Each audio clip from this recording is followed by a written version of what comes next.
चंद्रपूर जिल्ह्यासह अनेक तालुक्यात सुगंधित तंबाखू मजा आणि ईगल तंबाखूची खुलेआम विक्री सुरू असून प्रशासनाचे याकडे दुर्लक्ष होत आहे।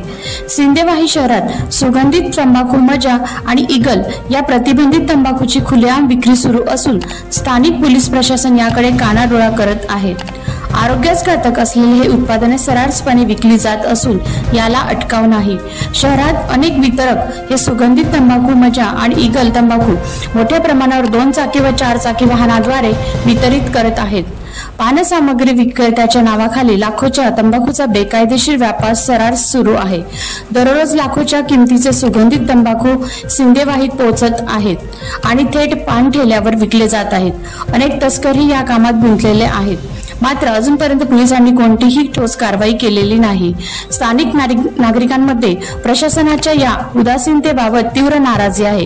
या अवैध व्यापारावर तात्काळ कारवाई करून जनतेच्या आरोग्याची व कायदा सुव्यवस्थेची रक्षा करणे अत्यंत गरजेचे आहे। अमान कुरेशी यांचा रिपोर्ट, न्यूज मराठी, चंद्रपूर।